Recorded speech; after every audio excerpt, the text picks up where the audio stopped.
What's up, everybody? It's your boy Wes Grant. You're watching Suburban Nerd. This is the channel where I get my nerd views on today's nerd news. I also do reviews on movies, and today's movie we're going to do a review on is one of the most anticipated movies of 2018, Hunter Killer. And if you can't tell, I'm being very sarcastic because this movie slid under everyone's radar. I didn't know this movie was coming out until a month ago. I don't know if it was by their choice or whatever. I guess probably don't waste money on marketing so far ahead when this movie you don't really figure it's gonna make that much money. But yeah, this movie stars Gerard Butler, Gary Oldman, Linda Cardellini, and your boy Common. And your boy Common was pretty good in it. They all were okay in it. Like, Gary Oldman was a little bit high-strung, you know, being a general or whatever, but hey, he just played his role as far as like one of those military people that just sees attacking first as option. But if you guys don't know, most people don't know, the Hunter Killer was basically, it's a movie where something happens underwater in the waters of Russian territory, where a Russian sub goes down, and then an American sub goes down, and we send one of our American subs to go find out what happens. Then there's all of a sudden a conspiracy. There's a coup where the Russian government or the Russian president is being kidnapped, and then we got to send some of our guys in there with the sub along with it to go and capture and save him and bring him out, and you know, and not start a war while doing this.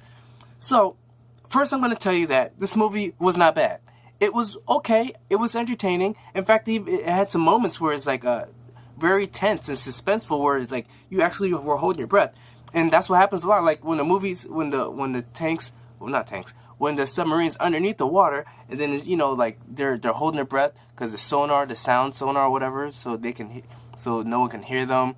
And then some dramatic things happen. You know, always something happens where it almost makes it seem like it's going to be a big noise and they're all going to get caught. But this is sort of like, the one thing that I felt when I'm watching this movie was, it felt like there was two movies that they took had an idea for and infused it together. Like they couldn't decide on which one, so like, hey, let's do both. Sort of like you know, the peanut butter and chocolate, and then it's like, hey, you got military action in my submarine drama. It was like, hey, you got submarine drama in my military action, and it sort of doesn't work. Sort of like if you ever drank, what is it, Gatorade Frost, and it's got that like fluoride taste.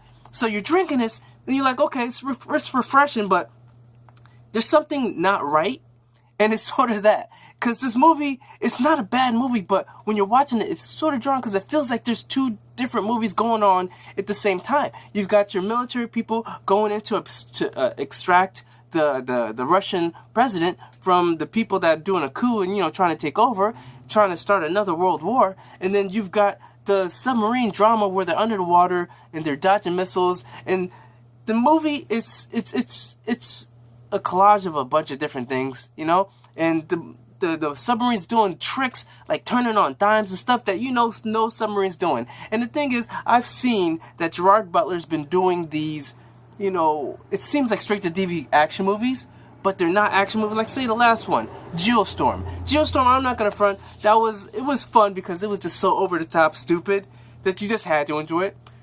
This one didn't go that far. It did extreme things like, okay, wow, that submarine can really maneuver. Can they maneuver like that? Can they just like straight up pull a balloon from tailspin and dive down and pull up at the last second underneath water and dodge missiles? I don't know. I didn't think they could do that, but hey, in this world you can. But it's all good. And for what I heard in the theater, people were enjoying it. Like, the moments where it was very intense, I heard people holding their breath, and I realized, hey, I'm holding my breath. And then you've got this whole thing, Gerard Butler, he lays down those lines. Like, he lays down these lines with this Russian captain. It's like, we're brothers. Like, we've been through the same things. We're going through, like, he lays down the line like he's trying to win an award, which we all know he's not winning an award for this movie, but he's definitely trying hard, and I give him props for that. He's laying it on like this is grade A, like Oscar-winning movie. But hey, you know what? Got to take that paycheck, and if you're gonna take that paycheck, you better work for that damn paycheck. You don't just take the paycheck and be like, all right. And that's one thing I love about Gerard Butler. No matter what he's in, he looks like he's giving 100%, and that's all you can ask for an actor, because you hate to see an actor go into these movies and just like Bruce Willis, they say. It doesn't look like he's even trying no more. But with Gerard Butler, he always comes in, and that's what makes a movie pretty much entertaining. The fact that he looks like he believes this thing's going to be good, and it wasn't bad. So, to top it off, if I had to give this movie a grade, I'd probably give it, you know what, I'm going to give it a C+. Because it really tried. And it did a lot of things, and the action was pretty good. And then the thing at the end, that's, you know, like, the drama, suspense, and you're like, how are they going to get out of this situation? And then the way they get out of the situation, you know, it needed like a little cheer. At some point, you know, I heard some people like cheering on like that, and I felt like, you know what, they earned that. And it was good. It was fun. I'm not saying, if I didn't have my movie pass, I don't think I would see this, because I'm not spending, $18 for these seats. Hell to the nah. But if you do have a AMC A-list, I say you see it. And if you do have, like, maybe go on a movie Tuesday where it's cheaper or something like that, I'd say watch, you know, because it's not bad. I'd say it's a fun, entertaining time. And I was thinking, oh, it might be boring, but it wasn't boring. It wasn't crazy over top action, but it sort of had this weird blend to it that, you know, satisfied the people that I saw it with. So that's pretty much what I have to say. C+. See it if you have a A-list, or see it at a cheaper discount price ticket, and enjoy yourself.